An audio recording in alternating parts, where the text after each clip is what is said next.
So I held a poll on my Instagram and you guys wanted to see some baking. So that's what we're going to do today. I'm not Nora Smith, so don't expect too much. We're going to be making some cinnamon swirl cheesecake cookies. The cream cheese filling is the first thing that we're going to make because it needs time to chill. For the cream cheese filling, you're going to need 1 8-ounce block of cream cheese, 1/2 cup of powdered sugar, and 1 teaspoon of vanilla. I noticed that I didn't have powdered sugar after starting the recipe, so I made some. So after I turn my granulated sugar into powdered sugar, I'm just going to add it to the cream cheese and then add my extract. I like substituting the vanilla extract for cake batter extract. I feel like it gives a more rounder depth of flavor to the filling. After getting everything mixed together, you want to scoop it out. You could use a milling baller. The one that I have is a little too big, so I used my spoons and just put it on the tray. You want to let this chill for at least 10 to 15 minutes so it's hard enough to handle and it doesn't just melt away when you bake it. After putting that away and letting it chill, we're going to go ahead and get started on the cookie dough batter. It is 1 cup of butter, 1 cup of granulated sugar, 1 egg, and then 2 tablespoons of vanilla.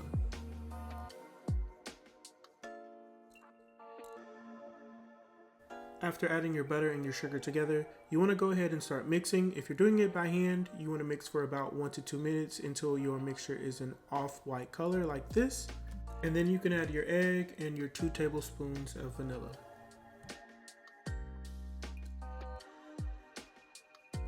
After everything is really well combined, you want to go ahead and start working on the dry portion of the cookie dough batter, which is 2 3/4 cup of flour, 1 teaspoon of baking soda, and 1/2 teaspoon of baking powder. I was out of baking soda, so I used 3 times the amount of baking powder to compensate for that. Give everything a really good mix, and then you add half of your dry to your wet. Mix until almost fully combined and then just add the rest. After mixing really well, set it aside, preferably in the freezer. You kind of want it cold for the handling part. And then for the swirl mixture, it is 1/2 cup of brown sugar, 2 teaspoons of cinnamon, and then 2 tablespoons of butter.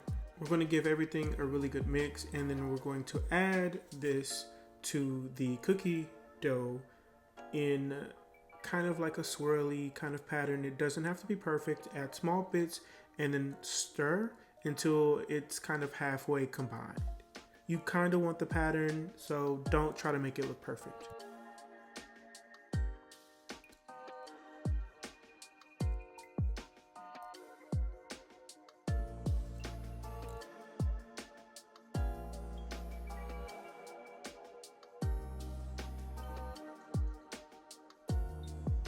After mixing the swirl mixture and the cookie dough together, I ended up just throwing this all in the refrigerator for a little bit just to make sure everything was good and chilled for about 2 to 5 minutes. I saw this trick on Food Network or something, and I've been doing it since I was little. You crinkle the parchment paper up and it doesn't move.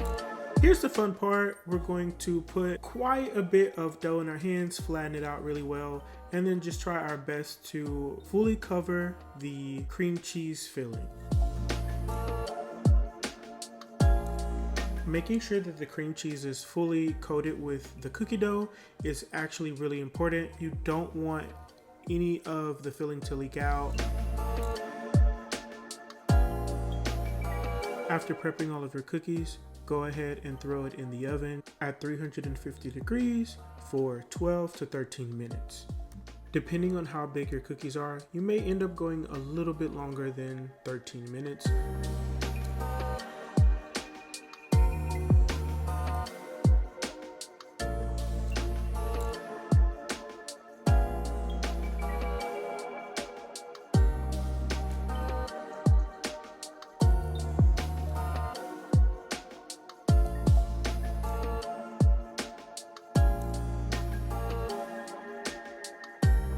Oh, brother. I realized that I didn't get a footage.